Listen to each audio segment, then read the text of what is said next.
누가 누구에게 불만이 있거든 맞나요? 서로 용납하여 피차 용사래. 주께서 너희를 용서하신 것 같이 너희도 그리하고. 아닌가요? 골로새서 3장 13절 맞죠? 예, 제가 잘 못 찾았나 싶었는데 14절 같이 읽겠습니다. 이 모든 것 위에 사랑을 더하라. 이는 온전하게 매는 이니라. 오늘 이 성경 구절을 가지고 여러분 무슨 제목을 예상할 수 있겠습니까? 네, 조금 강력한 제목입니다. 제목이 예, 살인하지 말지니라. 위에 다 이제 금요기도에서 오시는 분들 또 들으시는 분들이 이해되시죠? 지금 몇 번째 계명인지 아세요? 6번째 계명. 저번 주부터 이제 인간에게 뭐죠? 예, 두 돌판 가운데 사람을 하나님을 향한 그리고 이제 인간을 향한 두 번째 계명이라고 하겠죠. 살인하지 말지니라. 아주 무시무시한 이야기고 좀 또 다르게 얘기하면 나랑 별 상관없는 이야기처럼 들리잖아요. 여러분이 뭐 그런 저런 데 말릴 이유도 없고 그럴 분들도 없을 것 같고 그런데 이 말 그대로만 이해하면 그렇겠지만 오늘 이제 제가 바빠서가 아니라 이 요리 문답을 제가 지금 앞에 화면에 띄우지를 못했는데 잘 읽어드리려고 합니다. 먼저 조금 읽어드릴게요. 105문, 106문, 107문 다 저 계명을 향한 질문과 대답입니다. 자, 6계명 방금 말했던 저 살인하지 말지라 6계명에서 우리를 향하신 하나님의 뜻은 무엇입니까? 라고 질문을 하거든요. 당연히 알고 있듯이 내 이웃을 생각이나 말이나 외모나 몸짓으로 그리고 더욱 분명하게는 실제 행동으로 얕잡아 보거나 모욕하거나 증오하거나 좀 많습니다. 그 다음에 죽이지 않아야 하며 다른 사람들의 그러한 일에도 가담하지도 말아야 합니다. 근본적으로 복수에 불타는 모든 마음을 끊어버려야 합니다. 살인 쉽게 말하면 지금 읽은 부분만 해도 살인은 하나의 행위적인 그 범죄만을 지금 이야기하지 않는 거라는 걸 얘기겠죠. 그 살인을 저지를 수밖에 없는 지금 마음에 그것까지도 살인의 범주 안에 넣어버렸어요. 참 그렇다면 남의 이야기 아니죠. 무시한 이야기. 우리도 언제나 어디서나 아니 이거 좀 그렇지만 좀 과장된 것 같지만 매일 할 수도 있는 게 살인입니다. 좀 더 읽어드릴게요. 또한 내 자신을 해롭게 하거나 성급하게 위기에 빠뜨리지 않아야 합니다. 정부가 무기를 갖추고 있는 까닭의 하나는 바로 이 살인을 막기 위한 것입니다. 당연히 정부가 이런 것들을 차단하기 위해 경찰이랑 군인들을 동원해서 방어하기 위한 것이죠. 자, 다음 106문은 이렇게 나옵니다. 이 계명은 오직 살인만을 언급하는 것입니까? 이미 눈치채셨죠? 살인만을 언급하는 게 아닙니다. 살인을 금지시킴으로써 하나님께서는 살인의 근원되는 그게 뭐라고요? 곧 시기, 증오, 분노, 양심 등을 미워하신다는 것을 우리에게 가르쳐 주십니다. 살인하는 행위가 그게 다가 아니라는 거예요. 그 살인하는 행위를 하기까지에 오는 마음에 뭐 분노, 시기, 증오 그 살인을 하는 계기가 있을 거냐. 그 자체가 다 살이라는 거예요. 하나님의 눈에는 이러한 것들이 모두 살인에 해당합니다. 그렇다면 굉장히 중요한 이야기가 되고 남의 이야기가 아니죠. 먼 이야기가 아니죠. 마지막 107문입니다. 그러한 방법으로 우리 이웃을 죽이지 않으면 그것으로 충분합니까? 죽이지 않으면 됩니까? 그 말이 아니에요. 아닙니다. 하나님께서는 시기와 증오와 분노를 정죄하심으로써 이웃을 내 몸과 같이 사랑하고 인내와 화평과 온유와 자비와 우정으로 대하며 할 수 있는 한 그들을 위험으로부터 보호하고 심지어 원수들까지 선을 베풀라고 가르쳐 주십니다. 예, 내용은 여러분 다 못 외우셔도 대충 어떤 의미인지 아시겠죠? 그냥 단순히 하지 말라는 의미가 아니라 살리라는 의미예요. 반대로 뭐 이거 하지 마라 하지 마라가 아니라 이제는 그들을 사랑하고 품고 선을 베풀라는 원수까지도. 오늘 그 이야기입니다. 오늘 이 지금 6계명이 감사주일과 함께 좀 안 맞는다고 처음에 생각했는데 너무 맞는 이야기. 또 이번 주에 말씀과도 너무 연결되고요. 자, 그러면 오늘 자 서론의 점시 이 내용을 가지고 방금 내용들은 여러분 다 아는 내용들이기 때문에 제일 먼저 질문할 게 있죠. 왜 안 되죠, 살인은? 이런 바보 같은 어처구니 없는 질문이지만 조금만 더 생각하면 조금 그래요. 아니 왜 이야기하냐면 다른 짐승들에게 명령하지 않았거든요. 짐승들은 잡아먹잖아요. 살인이라는 표현을 안 쓰겠지만 잡아먹잖아요. 그걸 하나님 못하게 하지가 아니잖아요. 근데 인간만은 절대 그렇게 하면 안 됩니다. 왜 안 될까요? 그래서 어떤 그 누군가가 하나님이 계신 증거를 말하는데 참 그럴듯한 이야기를 하더라고요. 당연히 성경이고 하나님 말씀에 있지만 그걸 넘어서 믿지 않는 사람들도 아 그렇구나 하는 인정할 수밖에 없는 게 바로 그 중에 한 가지가 저거 이야기도 합니다. 인간은 왜 죽이면 안 되고 또 잡아먹으면 안 되고 좀 말이 좀 너무 오늘 좀 그런데요. 그러면 안 됩니까? 그거에 대한 근거가 어디 있습니까? 그거에 대한 근거는요.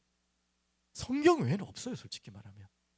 성경에서 나오는 당연히 모든 기준이 지금 우리의 모든 기준으로 뭐 도덕책이든 모든 법책에 나왔지만 그 시작의 근원은 바로 성경에서만 말. 그 근원이 뭐냐면 인간이 왜 존엄하냐 이거예요, 쉽게 말하면. 다른 동물과 짐승들과 왜 다르냐 이거예요. 그들은 뭐 머리가 안 좋고 IQ가 낮고 우리는 좀 IQ가 높아서 그거 가지고는 안 되잖아요.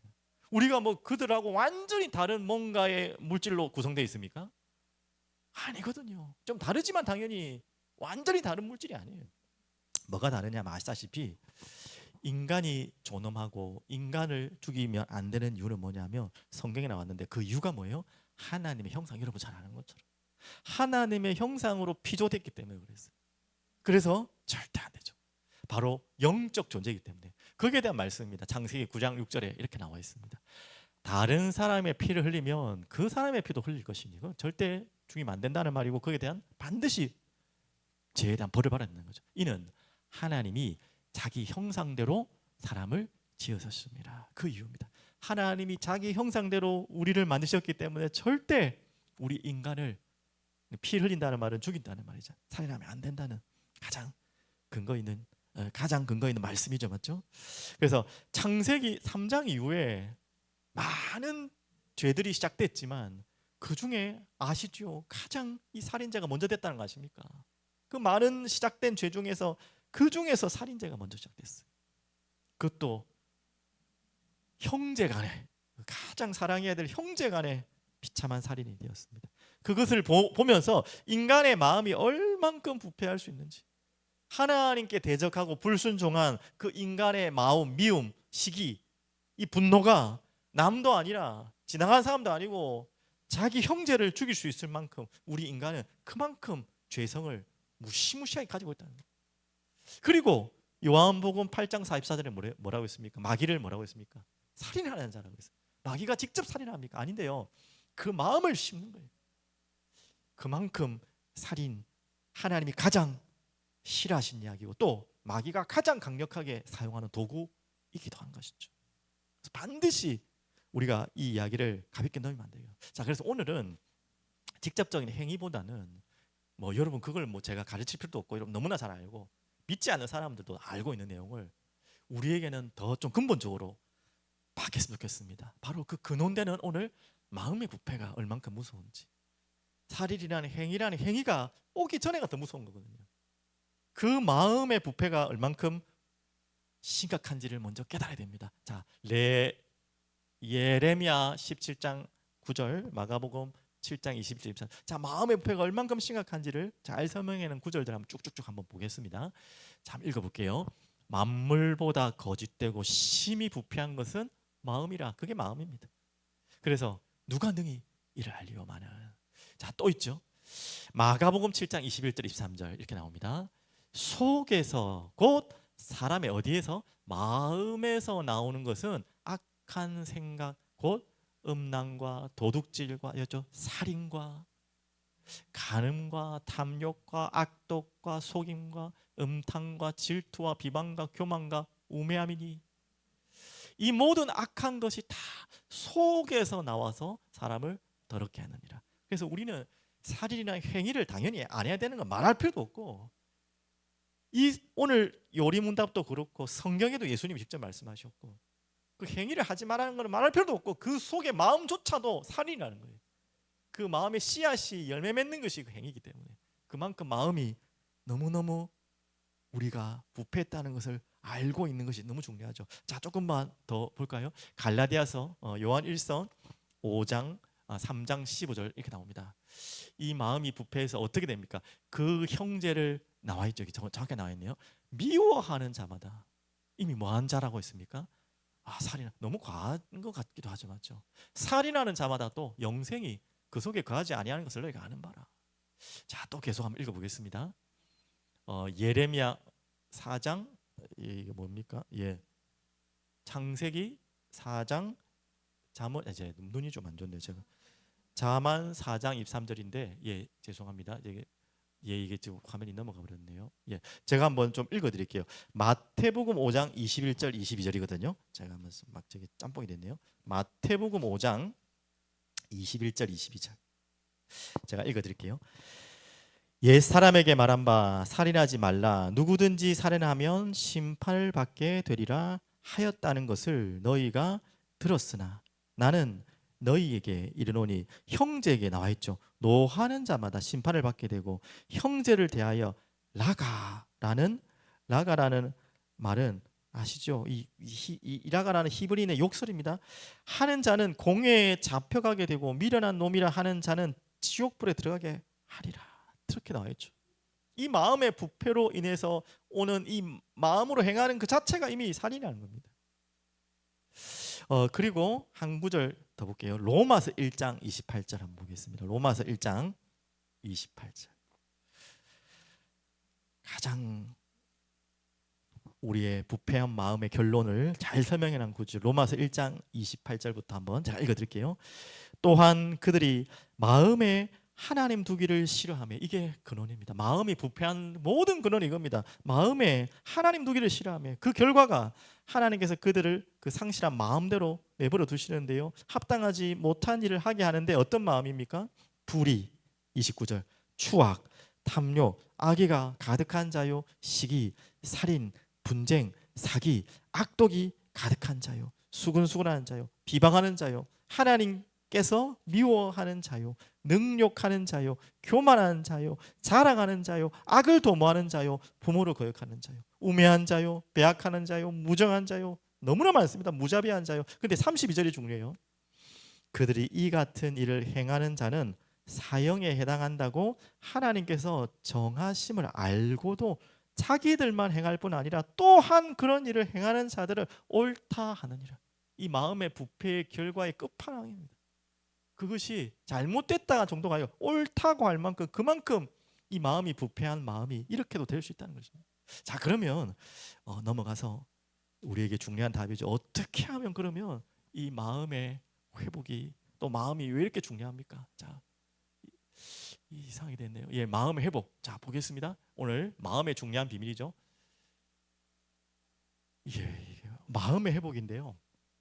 자, 마음의 회복을 한번 보겠습니다. 모든 지킬 만한 것 중에 내 마음을 지키라. 생명이 근원이 이에서 남이라. 그만큼 마음이 중요하다는 구절을 잘 알고 계십니다. 또 한번 볼게요. 사람이 마음으로 믿어 의에 이르고 입으로 신하여 구원에 이르리라. 구원의 가장 중요한 역할이 바로 마음의 상태죠. 그 마음이 어떻게 이르느냐에 따라서 구원에 이르는 가장 중요한 자리가 바로 마음의 자리입니다. 자, 그러면 이 마음의 회복의 가장 결정적인 것이 뭐냐면 여러분 이번 주 말씀을 다시 골로새서로 돌아가시면 되겠습니다. 자, 어떻게 그러면 이 마음이 중요하다는 걸 아는데 이 마음이 부패한 결과가 저렇게 무시무시한 결과는 아는데 어떻게 우리의 마음이 회복됩니까? 자, 그래서 오늘 골로새서 같이 다시 한번 볼게요. 3장 11절부터 거기에는 헬라인이나 유대인이나 할레파나 모할레파나 야만인이나 수구다인이나 종이나 자유인이 차별이 있을 수 없나니 중요하죠. 오직 그리스도는 만유시요 만유 안에 계시니라. 자, 우리에게 이 마음의 회복, 마음이 중요하다는 거 아는데요. 가장 우리의 마음을 회복할 수 있는 유일한 답은 바로 이 답이 먼저 시작되면 그리스도께서 우리의 모든 것이 되는 순간에, 그리스도께서 모든 것이라고 고백하는 순간에, 그리스도께서 나에게 주인이 되고 모든 것이 될 때 마음의 회복이 시작되는 거죠. 자, 그러면서 12절 오늘 또 중요한 부분들 연결되는 부분이죠. 그러므로 너희는 하나님이 택하사 거룩하고 사랑받는 자처럼 긍휼과 자비와 겸손과 온유와 오래 참음을 옷 입고 누가 누구에게 불만이 있거든 서로 용납하여 피차 용서하되 중요하죠.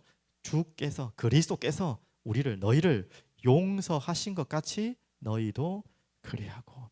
자, 이게 이제 그리스도가 내게 모든 것으로 내 마음을 주장할 때 이제 이게 가능한 거죠. 우리는 절대 불가능한 이 존재인데 주께서 우리를 용서하신 그 사랑으로 그 뒤에 14절까지 보면 이 모든 그 뒤에 사랑을 더해져서 이는 온전하게 매는 되니라. 이 주께서 용서하신 것 같은 사랑이 내게 메어질 때 이 마음이 회복되는 거죠. 그래서 결론이 아까 15절 그리스도의 평강이 너희 마음을 이제 주장하게 하라. 너희는 평강을 위하여 한 몸으로 부르심을 받았나니 너희는 또한 감사하는 자가 되라. 자, 그러려면 어떻게 하죠? 16절 그리스도의 말씀이 너희 속에 풍성하게 거하여 모든 지혜로 피차 가르치고 권면하고 말씀이 거하고 말씀이 나누어지고 그로 인한 결과가 시와 찬송과 신령한 노래를 부르며 우리의 마음에서 이제 감사가 넘쳐나고 이게 찬양이죠. 마음으로 하나님을 찬양하고 17절 또 무엇을 하든지 말에나 입에나 이제 마음이 그렇다면 주 예수의 이름으로 뭐합니까? 그게 기도죠. 이름으로 하고 그를 힘입어 하나님 아버지께 감사하라. 그 말씀이 임하여 감사와 찬양과 함께 그 이름을 힘입어 주님께 기도하는 마음, 오늘 그 마음으로만 우리의 마음이 회복될 줄 믿습니다. 그래서 결론으로 우리의 마음의 감사, 이 마음의 감사가 다죠. 그렇죠? 이 마음의 감사의 결론은요 바로 낮은 마음입니다. 그 낮은 마음이 이제 살인이라는 단어를 이제 바꿔서 살리는 사람, 죽이는 사람이 살인이라면 우리는 살리는 사람으로 이 마음의 감사가 그리스도께서 우리를 주장할 때 낮은 마음으로 살리는 자의 자리에 여러분과 저희들을 두게 하실 줄 믿습니다. 기도하겠습니다. 전능하신 하나님 아버지 감사와 찬양을 드립니다. 오늘 우리의 마음이 주님께 나아가기를 소원합니다. 우리의 마음이 그리스도께 완전히 붙잡히기를 소원합니다. 우리의 마음이 그리스도께로 나아가기를 소원합니다. 우리의 마음이 그리스도께서 나를 용서하신 것 같이 나를 용서하신 자리에 있기를 원합니다. 주여, 이제 그 그리스도의 마음이 우리를 주장하게 하시고 그 평강이 우리를 인도하여 주시옵소서. 감사와 찬양을 드리며 살아계신 예수 그리스도 이름으로 기도드립니다. 아멘.